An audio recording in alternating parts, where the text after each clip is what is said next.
एक दिन एक अमीर आदमी अपने महल में बैठा हुआ था। उसने अपने महल के बाहर एक सेब फरोश को आवाज लगाते हुए सुना, सेब खरीदें सेब। हाकिम ने बाहर देखा कि एक देहाती आदमी अपने गधे पर सेब लादे बाजार में जा रहा है। अमीर आदमी ने सेब की ख्वाहिश की और अपने वजीर से कहा कि खजाने से 500 रुपए ले लो और मेरे लिए एक सेब लाओ। वजीर ने खजाने से 500 रुपए निकाले और अपने मुआविन से कहा कि ये 400 रुपए लो और एक सेब ले आओ। मुआविन वजीर ने महल के मुंतजिम को बुलाया और कहा कि ये 300 रुपए लो और एक सेब ले आओ। महल के मुंतजिम ने महल के चौकीदारी मुंतजिम को बुलाया और कहा, ये 200 रुपए ले लो और एक सेब लेकर आओ। चौकीदारी के मुंतजिम ने गेट के सिपाही को बुलाया और कहा, ये 100 रुपए ले लो और एक सेब ले आओ। सिपाही सेब वाले के पास गया और उसे गिरेबान से पकड़कर कहा, देहाती इंसान, तुम इतना शोर क्यों कर रहे हो? तुम्हें नहीं पता कि यह ममलकत के बादशाह का महल है और तुमने दिल दहला देने वाली आवाजों से बादशाह की नींद में खलल डाला है। अब मुझे हुक्म हुआ है कि तुझको कैद कर दूं।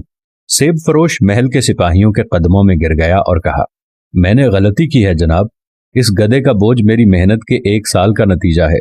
ये ले लो, लेकिन मुझे कैद करने से मुआफ रखो। सिपाही ने सारे सेब लिए और आधे अपने पास रखे और बाकी अपने मुंतजिम अफसर को दे दिए, और उसने उसमें से आधे रखे और आधे ऊपर के अफसर को दे दिए और कहा कि ये 100 रुपए वाले सेब हैं। अफसर ने उन सेबों का आधा हिस्सा महल के मुंतजिम को दिया। उसने कहा कि इन सेबों की कीमत 200 रुपए है। महल के मुंतजिम ने उन सेबों में से आधे अपने पास रख लिए और आधे असिस्टेंट वजीर को दे दिए और कहा कि इन सेबों की कीमत 300 रुपए है। असिस्टेंट वजीर ने आधे सेब उठाए और वजीर के पास गया और कहा कि इन सेबों की कीमत 400 रुपए है। वजीर ने आधे सेब अपने पास रख लिए और इस तरह सिर्फ 5 सेब लेकर अमीर आदमी के पास गया और कहा कि ये 5 सेब हैं जिनकी मालियत 500 रुपए है। हाकिम ने अपने आप सोचा कि इसके दौरे हुकूमत में लोग वाकई अमीर और खुशहाल हैं। किसान ने 5 सेब 500 रुपए के एवज फरोख्त किए, यानी 100 रुपए का एक सेब। मेरे मुल्क के लोग 100 रुपए के एवज एक सेब खरीदते हैं, यानी वो अमीर हैं। इसलिए बेहतर है कि टैक्स में इजाफा किया जाए और महल के खजाने को भर दिया जाए। और फिर यूं अवाम में गुर्बत बढ़ती बढ़ती बढ़ती ही चली गई। ये वाकया फारसी अदब से माखूज है। नाजरीन, यही हाल आजकल हमारा है। नीचे से लेकर ऊपर तक तमाम लोग इस तरह की करप्शन में मुलव्विस होते हैं।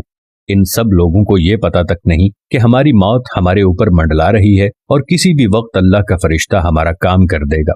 दोस्तों, हम जो हराम की कमाई से पैसा कमाते हैं, रिश्वत की गरज से या नाजायज तरीके से, यकीन करें ऐसा पैसा ना तो हमारे काम आएगा और ना ही हमारी औलादें ऐसे पैसे से अपना कुछ बना सकेंगी। ऐसा पैसा हमारे बाद रिश्तेदार खा पी जाते हैं, लेकिन हिसाब हमें देना पड़ेगा।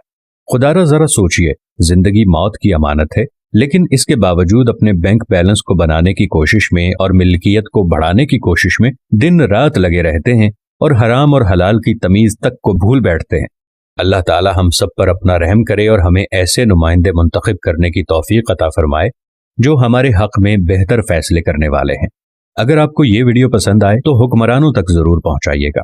हो सकता है आपके एक शेयर से ये बात किसी के दिल में